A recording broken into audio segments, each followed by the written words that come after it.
Let's read Act 1, 12:14 NKJV, verse 12. Then they returned to Jerusalem from the mount called Olivet, which is near Jerusalem, a Sabbath day's journey, verse 13. And when they had entered, they went up into the upper room where they were staying, Peter, James, John, and Andrew, Philip and Thomas, Bartholomew and Matthew, James the son of Alphaeus and Simon the Zealot, and Judas the son of James, verse 14. These all continued with one accord in prayer and supplication with the women and Mary, the mother of Jesus, and with his brothers. And in those days Peter stood up in the midst of the disciples, altogether the number of names was about 120, and said, Men and brethren, this scripture had to be fulfilled, which the Holy Spirit spoke before by the mouth of David concerning Judas, who became a guide to those who arrested Jesus. For he was numbered with us and obtained a part in this ministry. Now this man purchased a field with the wages of iniquity. He committed suicide. And it became known to all those dwelling in Jerusalem, so that field is called in their own language, Akel Dama, that is, field of blood. For it is written in the book of Psalms, Let his dwelling place be desolate, and let no one live in it, and let another take his office. Let me read what I wrote. Therefore, of these men who have accompanied us all the time that the Lord Jesus went in and out among us, beginning from the baptism of John to that day when he was taken up from us, one of these must become a witness with us of his resurrection. It wasn't enough to know Jesus. We needed someone who saw him rise. The baptism marked the start, but the empty tomb was the hinge. Resurrection wasn't just doctrine, it was the heartbeat of our message. We didn't rush, we discerned.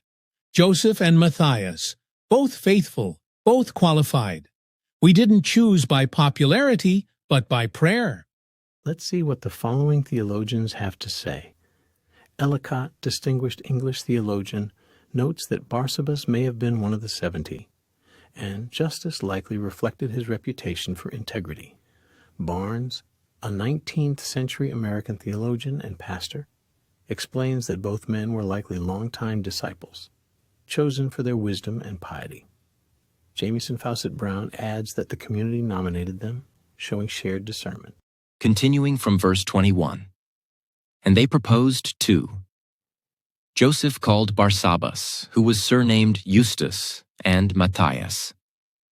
And they prayed and said, You, O Lord, who know the hearts of all, show which of these two you have chosen to take part in this ministry and apostleship from which Judas by transgression fell, that he might go to his own place. And they cast their lots, and the lot fell on Matthias, and he was numbered with the 11 apostles. We took our time. Joseph and Matthias, both devout and capable men. Our decision wasn't based on popularity, but on prayer. Their names weren't put forward out of ambition, but because of their quiet faithfulness. The scriptures support this approach. Proverbs 16:3 tells us to commit our works to the Lord. Acts 6:3 speaks of choosing men of good reputation. And 1 Samuel 16:7 reminds us that man looks at the outward appearance, but the Lord looks at the heart. The nomination of two candidates reflects communal wisdom and spiritual maturity. The church didn't presume to know God's choice. They prepared the ground and left the decision to him. Ellicott, a prominent English theologian in the 1800s, notes that Barsabbas may have been one of the 70, and Justus likely reflected his reputation for integrity. Barnes explains that both men were likely long-time disciples, chosen for their wisdom and piety. Jamieson Fawcett Brown adds that the community nominated them, showing shared discernment. This film completes Acts 1. We will move on to filming Chapter 2. We will see how the Holy Spirit enhances and emboldens them, and how the crowd viewed the disciples' actions and words. We will see Peter giving his speech, and finally ending the chapter with about the vitality of this new church. If you would like to join our group discussion, please come to Fellowship Bible Church, Route 220, Middleburg, Florida. I hope to see you there. If you are unable to attend, copy paste this link.